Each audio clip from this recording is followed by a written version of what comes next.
Welcome to Women Don't Do That, where we empower you with inspiration, knowledge, and skills to redefine your boundaries and unleash your potential. I'm Stephanie Minton, founder and CEO of Beacon North Strategies and your guide. Small town girl turned CEO while navigating career, motherhood, ADHD, and chronic migraines. Our conversations range from interviews with visionary women to solo episodes filled with actionable insights. We are your hub for turning what ifs into let's go. Are you ready to redefine your possible? Let's get started.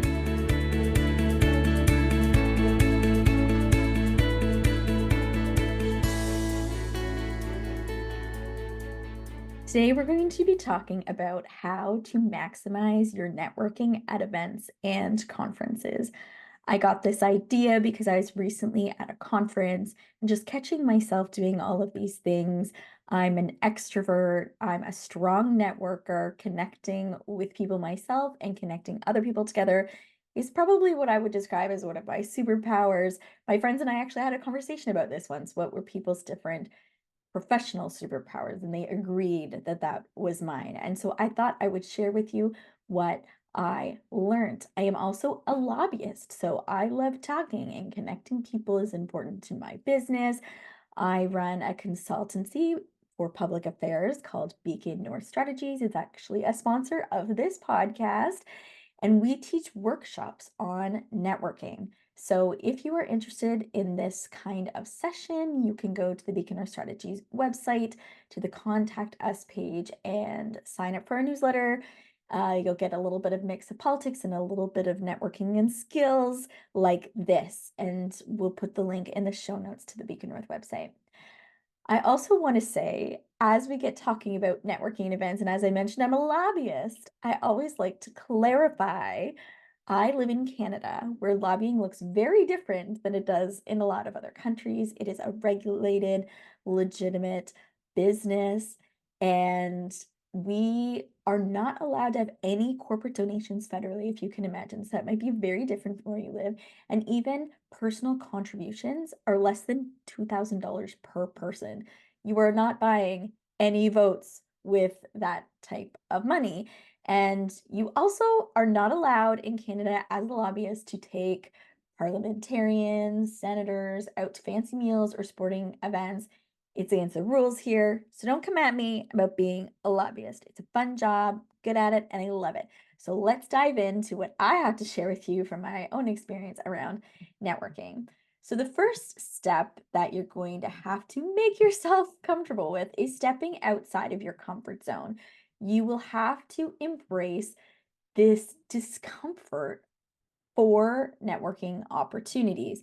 It's just part of the game. Step two, you need to set clear networking goals before the event. So, for instance, I have a podcast. I might try to think about who I might want to engage with as a speaker for the podcast, as a guest.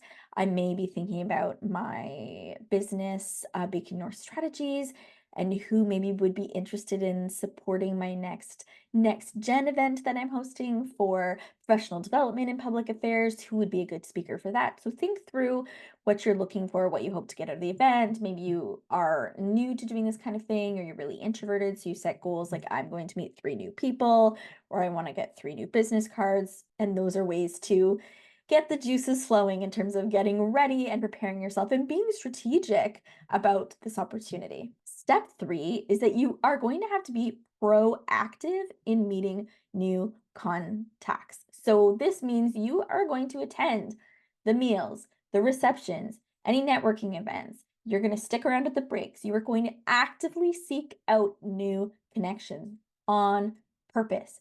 Go sit with new people every day at lunch. Maybe you want to sit with someone again because you already met them and you want to deepen that connection. But generally, you are going to try to meet with new people at all of the activities and points where you can. Carry your business cards with you. And if you can, have a QR code on them that takes you maybe to your website, or there's sites that host basically contact cards, which will show people how to connect with you on social media, maybe your bio, your picture, where to find you online. And this helps with seamless connections, right? Step 4 is utilize LinkedIn for networking. You can use it to connect before or after events. You can utilize QR codes. There is a way on LinkedIn to bring up a code right there where you can add somebody to your LinkedIn for instant connections. If you're not using LinkedIn, you should be. It is a huge missed opportunity. I could do a whole episode on this. Maybe I will. One tip in particular I will leave you with is this. Throughout your career, you will meet so many people. You will even forget maybe some stellar professor that you had in university. But if you have them on your LinkedIn, they can follow your career, you can follow theirs, and you stay connected. So maybe 10 years later, when you go back and ask them to be a speaker at your next event or to connect you with someone else, they remember and know who you are. And also that people change so much. So maybe that person you met early in your career has been in multiple jobs, but you already know where they are now. So when you think, do I know anybody that, works in agriculture for some reason? Then you will remember, oh, yes, Susie, I met in university, is now working in agriculture. I will go connect with her. And so it is such a valuable tool for many ways. And that is just one example. If you are not on there, you need to be. Step 5 is research and identify targets. So you can spend some time looking at the speakers, looking at attendees, and thinking about if there is anybody that you want to connect with. So, for instance, one of the things I did was scan the program for what speakers could be potential podcast guests. And then you can strategically attend sessions or engage with speakers or attendees. Maybe you could do a bit of a search and find out the types of people attending and start to think about, is there any connections you want to make there? It's really helpful to take that time and be strategic about your engagements. It doesn't have to take a lot of time. It could be on the cab, in the Uber, on the way to the event, just quickly scanning the agenda. Step 6, craft your elevator pitch. You need to prepare a concise pitch, 30 seconds or less, even if it's just introducing yourself, who you are, what you do. I'm going to give you an example about a speaker that was at the event that I was at, who I thought that person would make a great podcast guest for Women Don't Do That. So here are a few tips. If you can, sit near the front during a speaker session, because then you're just that closer to when they get off the stage. Then if you can, it obviously depends how the event is set up and everything, but approach them afterwards and try, when you want to interact with someone who's like moving around a room, and especially if they're meeting multiple people, get in front of them, not behind them. Get in front of them because they have to walk by you. So if you know where speakers are exiting and entering the stage, you can get in their line of path. So they have to stop to talk to you. And so that's easier to do also if you're sitting by the front. And so I would quickly just jump in there. Hi, I'm Stephanie. I wanted to introduce myself to you. I loved, say something about their speech, highlight a key point, mention I'm the host of a podcast called Women Don't Do That. I think you would be a great guest. Pull out your business card, give it to them. It will usually signal that they will give you a business card back. And if they don't, you can always say, I would love to send you an email with some more information for you to consider. And part of that language is chosen very specifically because you don't want to make them think that they gave you their business card or they gave you their email. And so that means they're going to come on your podcast, but you just want to send them more information so that they can think about if it's the right opportunity for them. You get their business card, you say, thank you, I'll be in touch, and you get out of the way. You want to be fast, memorable, and don't waste their time unless they want to stand and talk, but it depends who you're speaking to, right? If you're speaking to a speaker, you're probably going to have seconds. If you are just sitting with somebody in the crowd, obviously you can have a deeper conversation and you don't have to be so pitchy about it. Step 7 is to follow up and maintain those connections. If you just go to the event and then you don't do anything with the information, then you have missed your opportunity. One of the most important things that I've done throughout my career is take the business card and write up where you met them, the date that you met them, and any particular follow up that you need to do, or even memorable things like we both had kids the same age or something like that. And I usually keep those business cards around. Best practice would be then to, you add them to LinkedIn. Maybe you upload their contacts into your phone. You can also have apps for that. But I also like to keep the physical ones around. And sometimes I go back and look at some of the personalized notes or what some of the follow up was. In addition to that, you want to connect with them on LinkedIn and you can send a personalized message right away, something like nice to meet you, and remind them about something that you talked about, looking forward to staying in touch. And if there were any follow-ups, like you promised to connect them with someone else, make sure you do those and do them shortly after the conference. Step 7 is to engage with purpose. You need to initiate conversations. And so think ahead of time about questions that you can ask. Usually, open ended questions are the best way to do that. And it could be very broad at the beginning. What brings you to the conference? What did you think of that session? What session or what speaker are you most excited about? Think about some of these questions ahead of time. It takes away some of the stress. Also, just basic things like you walk in, whether it's lunch or you're in a session, is somebody sitting here, right? And then you can go from there. Also, in the vein of engage with purpose, I would add avoid work related distractions during the breaks. I was really surprised. This conference that I was at recently, as I mentioned, I work in lobbying and government relations, was one of the most important events in the calendar year for our industry. And a lot of the consultants that I ran into were leaving to go have client calls or on breaks, leaving to go have client calls. And I'm a business owner, I'm a CEO, I run one of these companies.